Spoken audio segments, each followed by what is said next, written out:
Breaking news చూస్తున్నాం. పాకిస్తాన్ కి big shock తగిలింది.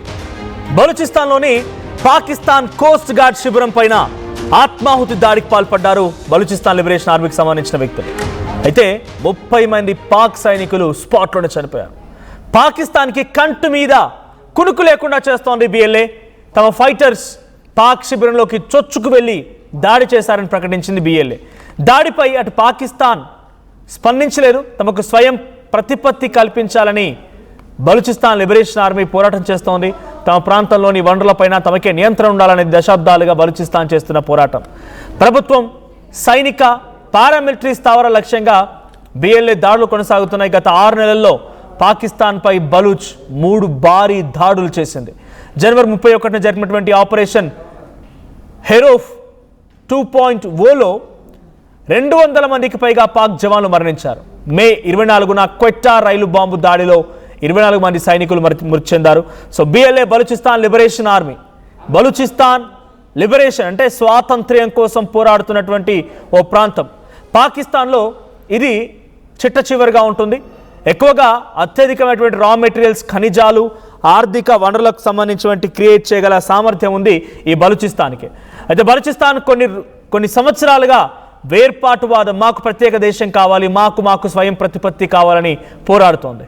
ఆ స్వయం ప్రతిపత్తి కల్పించకుండా బలూచిస్తాన్ని పూర్తిగా అణిచివేసే ప్రయత్నం అటువైపు నుంచి జరుగుతోంది. మీరు ఎవరైనా దురంధర్ సినిమా చూసి ఉంటే, రీసెంట్గా వచ్చినటువంటి బ్లాక్ బస్టర్ హిట్ దురంధర్ కనుక చూసి ఉంటే బలూచిస్తాన్ అంటే ఏంటో అర్థమయ్యేది.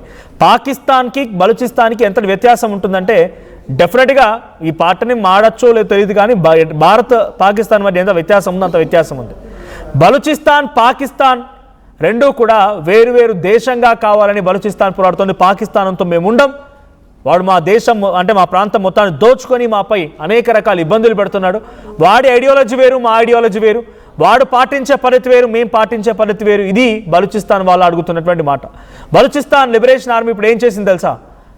గ్వాదర్ అనేటువంటి పోర్ట్, ఇది చాలా కీలకమైనది. ఆ గ్వాదర్ అనేటువంటి ఆ ప్రాంతంలో ఇప్పుడు ఆత్మాహుతి దాడికి పాల్పడింది. పన్వాన్ ఏరియా, జివాని, గ్వాదర్ డిస్టిక్. ఈ గ్వాదర్ పోర్ట్ సమీపంగా ఉంటుంది. ఈ గ్వాదర్ పోర్ట్ అంటే ఏంటి? చైనా పాకిస్తాన్ ఎకనామిక్ కారిడార్కి సంబంధించింది. అంటే గ్వాదర్ పోర్ట్ అనేది చైనా ఆక్రమించింది. చైనాకి కుదోబెట్టినటువంటి పోర్ట్ ఈ గ్వాదర్ పోర్ట్.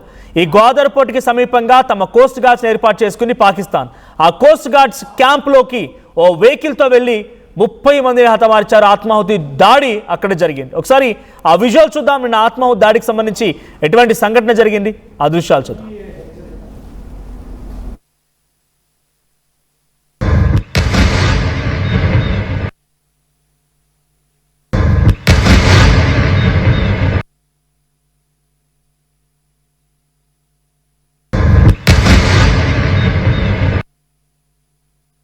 రైట్.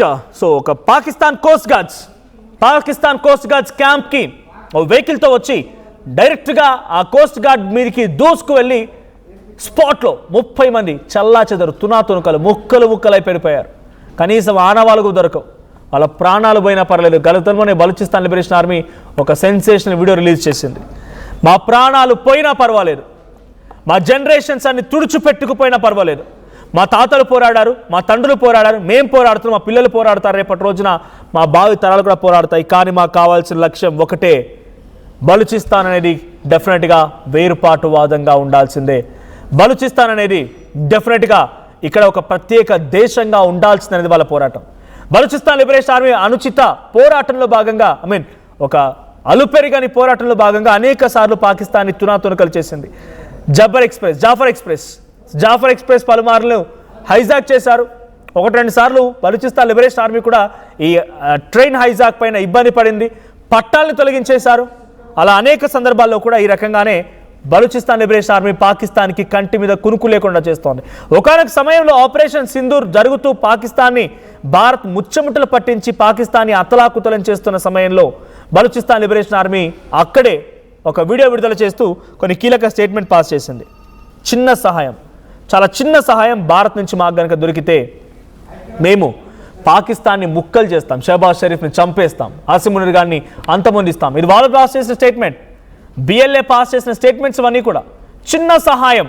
ఎందుకంటే వాళ్ళకి నేరుగా ఆర్మీ లేదు, వాళ్ళు నేరుగా ఆయుధాలు తయారు చేసుకోవడానికి వీలు లేదు.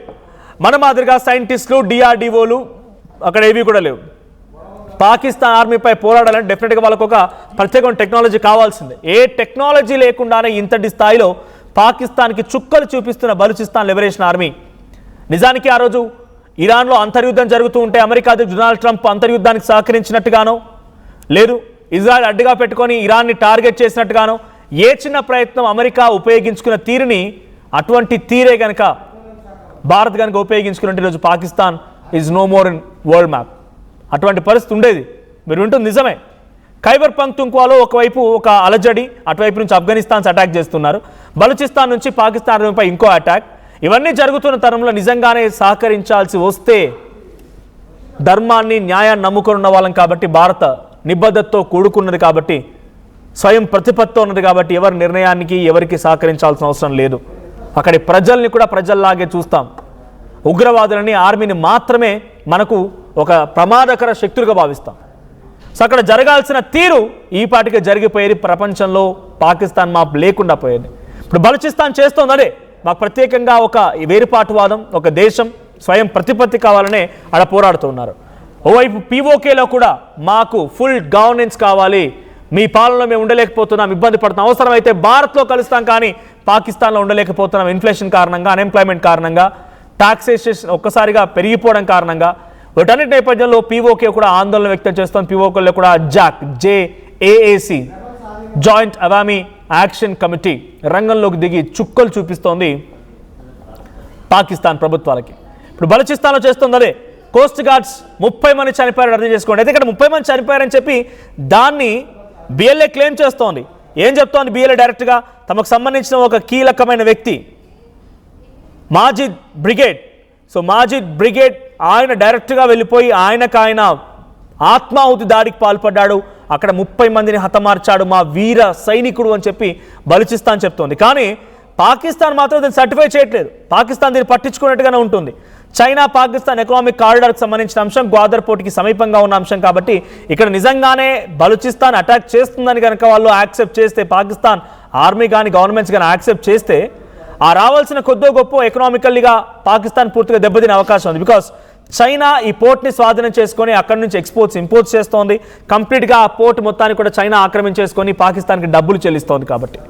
సో అదే కనుక ఇక్కడ అటాక్ చేసింది అని పాకిస్తాన్ ఒప్పేసుకుంటే కనీసం ప్రొటెక్షన్ చేయలేక చేతులు ఎత్తేసారన్న చందంగానే పాకిస్తాన్ నుంచి చైనా వెనక్కిపోకపోవచ్చు, బట్ ఒక ఇంటర్నేషనల్ ఇష్యూ అవుతుంది. ఇంటర్నేషనల్గా పాకిస్తాన్ పరువు పోద్ది కాబట్టి బలూచిస్తాన్ లిబరేషన్ ఆర్మీ ఈ అటాక్కి పాల్పడింది అన్నట్టుగా పాకిస్తాన్ ఒప్పుకోలేకపోతోంది. So Majeed brigade he's a key person behind this attack.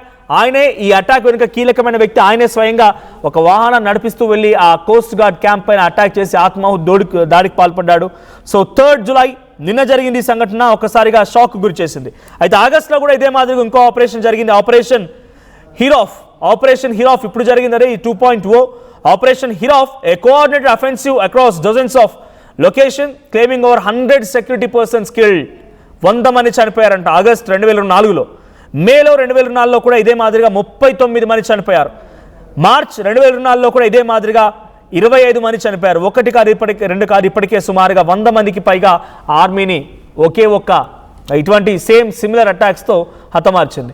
ఇక రోజుకి పదుల సంఖ్యలో ఒక వెహికల్ వెళ్తూ డైరెక్ట్గా వెహికల్ పైన అనేక సందర్భాల్లో మిసైళ్ళు, ల్యాండ్ మైన్స్ ఏర్పాటు చేసి కూడా పాకిస్తాన్ని చుక్కలు చూపించి బలూచిస్తాన్ లిబరేషన్ ఆర్మీ పే చేస్తోంది, వాళ్ళని కాల్ చేస్తోంది, కనీసం కంటి మీద కునుకు లేకుండా చేస్తోంది, ప్రశాంతంగా వాళ్ళని ఉండనివ్వలేకపోతోంది. సో అటువంటి సిచ్యువేషన్ ఇంకా కొనసాగుతోంది. బలూచిస్తాన్ లిబరేషన్ ఆర్మీ ఈ దాడుల సంఖ్య మరింత పెంచే అవకాశం ఉంది. ఇక ఈసారి సద్వినియోగం చేసుకొని అటు ఫైనాన్షియల్ క్రైసిస్ ఉంది, ఇన్ఫ్లేషన్ ఉంది, సింధు జలాలకు సంబంధించిన నీళ్లు వదిలిపోవడంతో పాకిస్తాన్లో పబ్లిక్ కూడా పాకిస్తాన్ గవర్నమెంట్స్ పైన, ఆర్మీ పైన రియాక్ట్ అవుతున్నారు, రెవల్యూషన్ స్టార్ట్ చేస్తున్నారు. This is the app time అని చెప్పి బలూచిస్తాన్ లిబరేషన్ ఆర్మీ భావించింది కాబట్టి అటాక్స్ ముమ్మరం చేస్తోంది. ఈ అటాక్స్ మరింతగా పెరిగే అవకాశం ఉంది. పాకిస్తాన్ మొత్తాన్ని కూడా ముచ్చమటలు పట్టించే అవకాశం బలూచిస్తాన్ లిబరేషన్ ఆర్మీ తమ చేతిలోకి తీసుకోబోతోంది. సో మీరేమనుకుంటున్నారు? బలూచిస్తాన్ లిబరేషన్ ఆర్మీ ఇంకా స్ట్రెంగ్తన్ అయిపోయి పాకిస్తాన్ని పూర్తిగా అంతమొందించాలనేటువంటి ఒక కోరిక, ఒక బలమైనటువంటి నమ్మకం, ఒక స్ట్రాంగ్ బిలీఫ్ మీకు కూడా ఉందా? మీరు నిజంగానే బలూచిస్తాన్ లిబరేషన్ ఆర్మీ ఈ పోరాటాన్ని, వాళ్ళు తీసుకున్నటువంటి వేర్పాటువాదాన్ని నమ్ముతున్నారా? మీ అభిప్రాయం ఏంటి? కామెంట్ చేయండి.